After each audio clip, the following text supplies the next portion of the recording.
Chapter 1. Being in love, unveiling its profound effects. What is love? Baby, don't hurt me. Don't hurt me. No more. A classic song that was released back in 1993. The first times when I heard about this song, I couldn't grasp the vibe that revolves around it because the lack of understanding the lyrics and the language itself.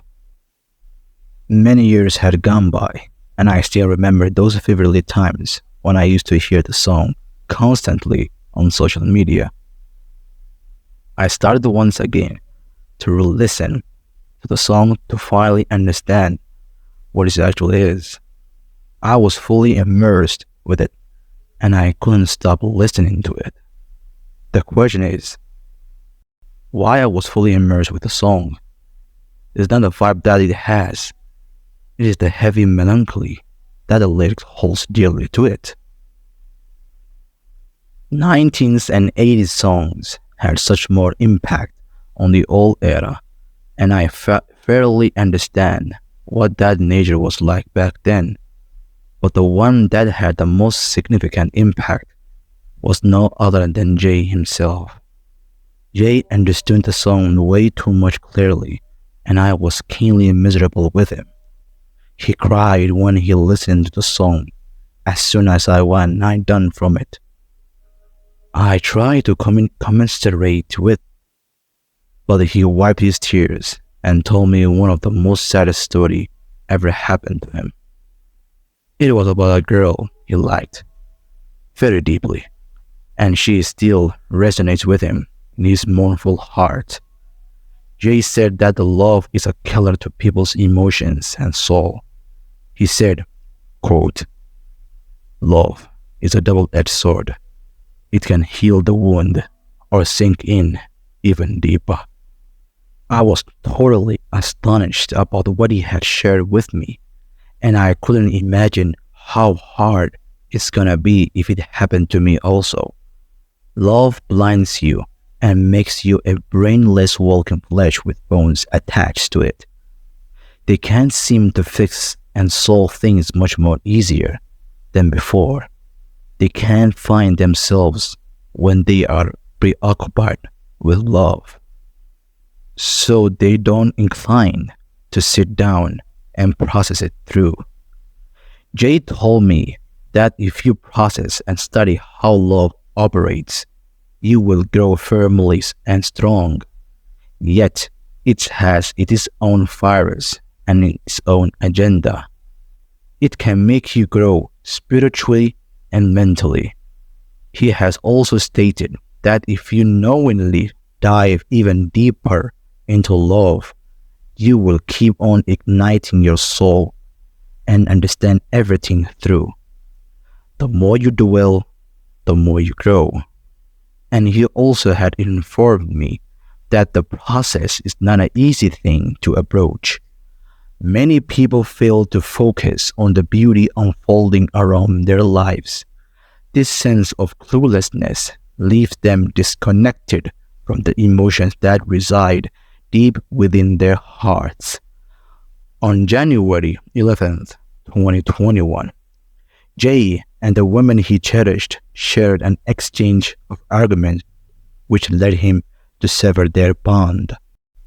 At first, it looked like a healthy thing to do since he was intensely in love with her. But no, he again came back to her for the second time, trying to reestablish the severed bond between them. She was very likely being forced at the moment, but she remained her composure and acted nice to Jay. Jay was mesmerized about her coolness, and she wasn't attempting to be resistant. At first, she was, but she agreed to be friends with him for the time being. She wasn't entirely up for it if you look up in the logical side of the story. Imagine someone you despise come to you again and again, trying to get in touch with you. It sounds foolish and forceful, and only Jay noticed that pattern late. The The moral of the story is to carefully consider all aspects before engaging with someone you love. Love has the ability to blind you, and it's crucial not to fall for its traps. It is evident that Jay struggles to make up his mind, constantly attempting to rearrange their relationship until they fought again 7 months later. Jay admitted that he was in the wrong this time, and his true aim was to make her mad and reveal her hidden personality. He yelled at her, only the result was tears echoing through the mobile speaker. She apologized constantly about her actions and asking him for forgiveness. Jay was remorseful and stunned to speak, since he found out that she is genuinely being nice to him. He didn't badmouth her or anything, but just shouted at her. Her crying was reverberating in his eardrums because of the foul movement he just committed. You can see all the mistakes Jay is currently doing right now. That's indeed wasn't the Jay I used to know. Don't get me wrong, I like him. He's like my brother to me.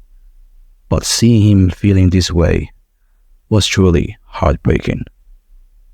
Love really makes you a different person as well as hurts your loved ones. You don't even know yourself if you're deeply immersed someone else. Also know that the woman Jay lacks doesn't have no single drop of love for him. She's being controlled by a mere stranger and can't get off of him. Jay was suffering that emotional obsessive attachment for more than 2 years for now, which makes him feel vulnerable towards her. I decided to call one of my friends to discuss the impact of love on the human mind. He had experienced a similar situation to Jay, but this time my friend and the girl he used to be involved with were deeply in love and had been a couple. Unlike Jay's situation, my friend's love was genuine and profound. My friend was considerably older than me, and I had a reputation for befriending older individuals. He shared with me that his first love occurred back in 2005. They were passionately in love at such a young age, but sadly, their relationship didn't stand the test of time. He had regrets about how he handled things and was left with a broken heart. Since then, he has carried the weight of her memory, frequently thinking about her. Over 17 years have passed since the story unfolded, and the young girl he once knew has grown up, married, and found happiness with someone else. Despite the passage of time, my friend still mourns the lost love and the pain of seeing her with another. Hearing my friend's story saddened me deeply because I couldn't fathom the emotional turmoil of loving someone while they build a life with someone else. For over a decade, he has blamed himself for the way things turned out. Jay's situation as a mere crush turned into an obsession, pales in comparison to my friend's profound love. And yet, both experiences have left lasting marks on their hearts.